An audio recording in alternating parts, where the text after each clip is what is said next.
What's up, good people? It's your boy Aquafrank, and today we'll be looking at aquarium cycling. The reason I'm doing this is because many people have reached out to me telling me, Frank, can I do some tutorials on aquarium cycling? And because they tend to get a tank and they find it difficult going through all that process, the nitrogen cycle and the target. It's not much of a chemistry. I'll be doing a little bit, so you can understand and at least know what is happening each stage from one stage to another and what is involved, especially when you get your test kit, you get an aquarium and you get home, you can at least do something on your own and so you can see what you're up to.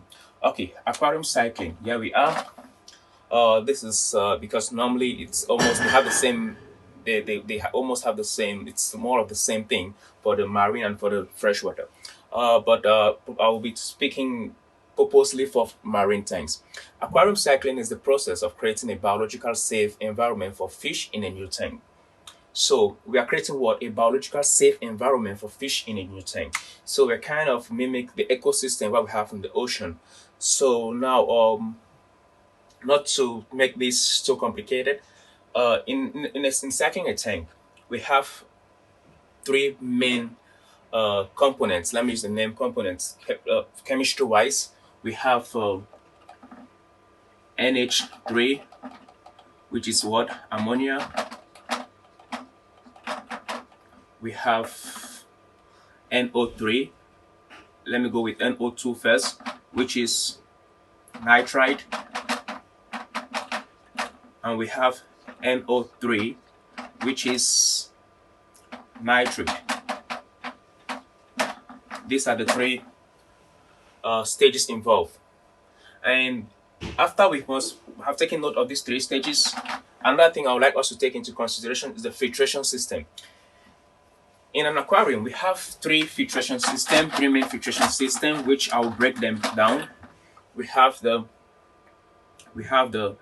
let me start with the chemical. We have the biological. And thirdly, we have the mechanical. Either way you want to break it down, it depends on you. You could as well start with the mechanical, biological, chemical, but note we have these three involved. So the cycling process of a tank might take, let's say, about 2 weeks to 6 weeks, depending on the method you used. Actually 2 to 6 weeks, depending on method you use and the substance and type of chemical you use in the tank in the tank. So let's take a look. For example, let's say you purchase a tank. I'll be very straightforward. You purchase a tank. I'm not good in drawing, so let's see. Let's say you purchase a tank. Okay, you have your aquarium tank, and next you have, let's say, your water. Inside the tank, you have salt put in already. You have the live rocks. Now, remember we said the cycling process starts with what? NH3, which is ammonia. Now, at this level, when you purchase your tank, let me make a good drawing. When you purchase your tank,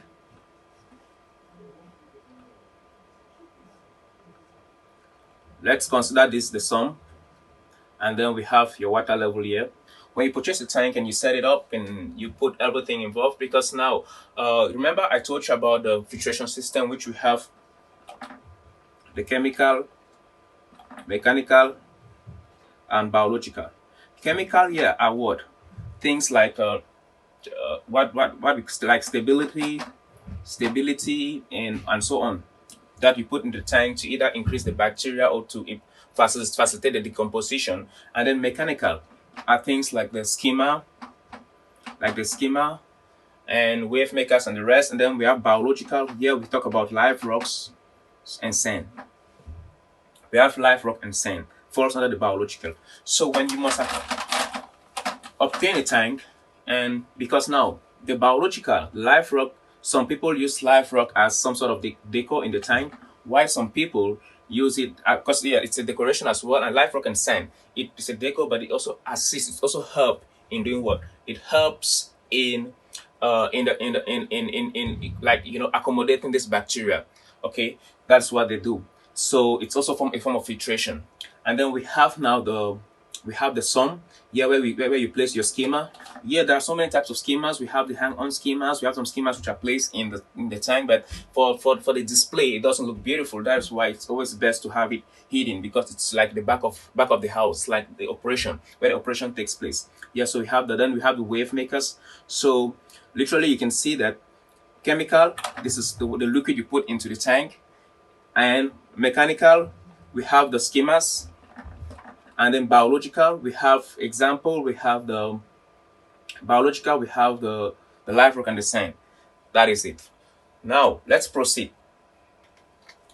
Let's say you get a tank day one. Let's proceed, because remember I said we have 3 stages. We have 3 stages involved. Let's have our stages here. We have NH3, we have NO2, we have next NO3. Okay, this is the last stage. And I said the cycling process might take 2 to 6 weeks, depending on the method depending on the method you're using. Okay, so now let's say week 1 you purchase a tank. Let's say you purchase your aquarium tank. You purchase an aquarium tank. This is the glass, and here you have the sum where the schemas and the rest are best placed. Let's say this is a cabinet door. You have the sum where the schema and the schema, the UV sterilizers, and every other thing that has to do with the mechanical, that's the mechanical components, are fit in here. So now, and also you might have a wave maker spinning around. So when you get your tank, you get live rocks in, you get sand, then you might also get what we call the biballs in. So the week 1, because now what happened during this process, the live rocks and the sand, they come with some components, with some bacteria, with some, it could be some dead particles, some dead like animals or dead insects into the rocks. That what happened with them, it decomposes. They decomposes and create what? And create ammonia, NH3. So when the dead in the rock and in the sand decomposes, it creates what? NH3, which is ammonia. But sometimes our live rocks and our sand are not having enough to generate this. So what some people do, they have to get some. That is why we call chemical filtration. They have to get some chemicals to pour in. Which, for example, we have like ammonium chloride by Dr. Timms, which they pour in now so that we can have this started. There's a traditional way whereby some people use dead fish or shrimps to drop in. So during the decomposition, it will definitely create what? NH3. It's a good thing that immediately you start doing so, it's essential that you start testing your tank every day to see at what stage it is, so you better understand the process. For example, if you start testing for NH3, after either going by end of the method, either putting ammonium chloride, tubostart, or anything into the tank to kickstart the aquarium to the second process, whereby you're expected to see NH2. Furthermore, in some test kits, we have NH3 plus NH4. In many test kits, actually, NH3 plus NH4, which is considered as what? Total ammonia nitrogen. Total ammonia nitrogen, NH3 plus NH4.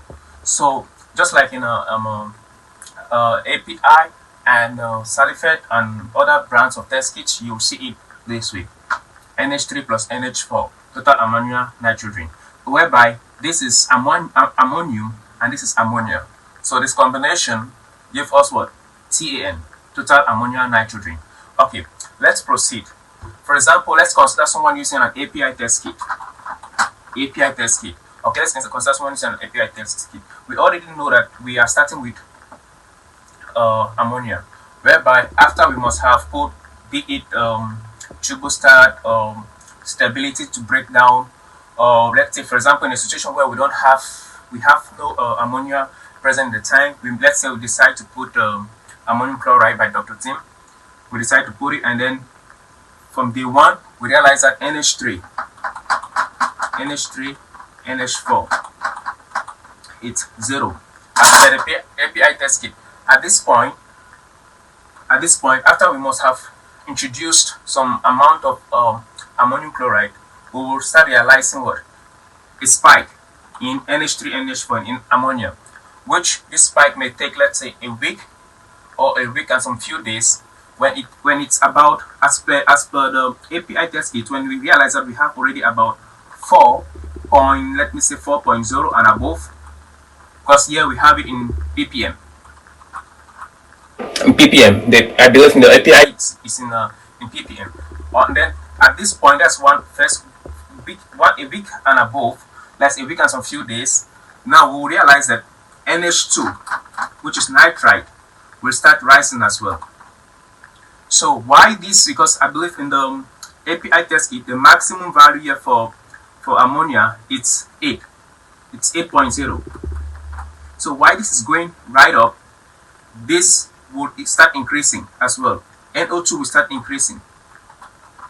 NO2 will start from 0 as well, 0.25. Let's say we are in week, let's say here we are in the middle of week 2. Middle of week 2, we start seeing 0.25. At this point, ammonia, NH3 and NH4 starts dropping. We notice a decrease. As this is decreasing, nitrite is picking up. So nitrite goes up to a certain level, let's say up to a level of, let's say, 2.0 to 5.0. Example, to 5.0. At this level, we realize that NH3 will almost drop back, and NH3 and NH4 will almost drop back up to the level of what?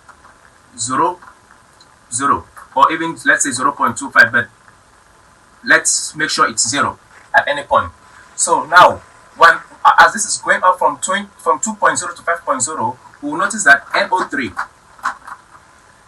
will start rising from 0 to 5.0 to now, because this was week 2. This trajectory will go from mid of week 2 to mid of week 3. So we are in the 3rd week, mid of week 3.